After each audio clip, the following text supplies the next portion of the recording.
മാസങ്ങളോളം കത്തിച്ചില്ലേ ആര്? നമ്രൂദ്. എന്ത്?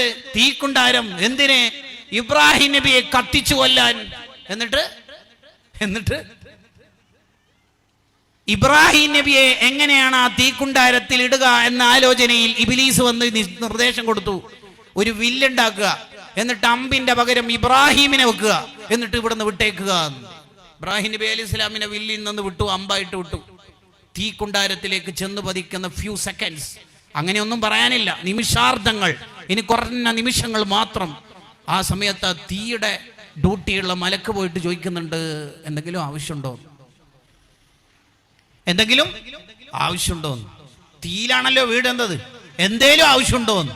അതിന് ഖലീലുല്ലാഹി ഇബ്രാഹിം നബി അലൈഹി സ്വലാമിന്റെ വർത്താനം,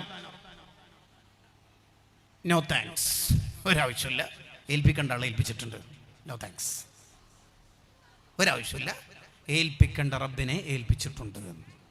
അതെ അതെ, അള്ളാഹു ഏറ്റെടുത്തല്ലോ. തീക്ക് നിർദ്ദേശം കൊടുത്തു, ഇന്ന് നീ ഏതായാലും ചൂട് വേണ്ട, ബർദൻ, തണുപ്പ് മതി. പിന്നെ ഓവർ തണുപ്പാക്കി ആ സെൻട്രൽ എ സി എല്ലാം 16 ഇട്ടാലുണ്ടാവില്ല, നമ്മൾ തന്നെ ഒരു മരക്കഷ്ണായി പോകും. അത് വേണ്ട. വസലാമൻ അല്ല ഇബ്രാഹിം, ഇബ്രാഹിം നബിക്ക് കംഫർട്ടായത് എന്താണോ തണുപ്പ്, ആ രീതിയിൽ മതി. യെസ്, എന്താ രസമല്ലേ. ഇതൊക്കെ ഖുർആനിൽ ഓതുന്ന മോമിനീങ്ങൾക്ക് എങ്ങനെയാണ് മനുഷ്യന്മാർ ടെൻഷൻ ഉണ്ടാവുക? എന്തെങ്കിലും ഒന്ന് കേൾക്കുമ്പോഴേക്ക് ടെൻഷൻ, എന്തെങ്കിലും ഒന്ന് സംഭവിക്കുമ്പോഴേക്ക് അടുത്തത് ത്വലാക്ക്, അല്ലെങ്കിൽ വേറെന്തെങ്കിലും ബിസിനസ് മതിയാക്കലായി, എന്നെ കൊണ്ട് ഇതാവില്ല, ഞാൻ അവിടെ നിന്ന് ഒഴിവാവലായി എന്നൊക്കെ തോന്നുന്നത് എന്തുകൊണ്ടാണ്?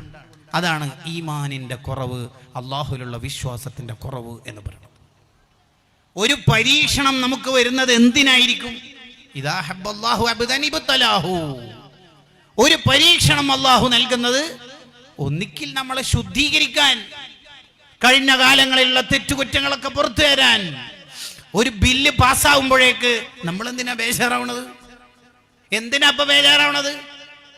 അപ്പുറത്ത് മിസൈലിന്റെ, ഇപ്പുറത്ത് വേറെന്തെങ്കിലും സംവിധാനങ്ങളിന്റെ തുരുതുര ചിത്രങ്ങൾ കാണുമ്പോൾ ഭയപ്പെടേണ്ടവരാണോ മോമിനീങ്ങൾ? ഇനി ആകപ്പാട് എന്ത് സംഭവിച്ചാലും നമ്മളിപ്പോ പോകേണ്ടത് ആരെടുത്തേക്കാ?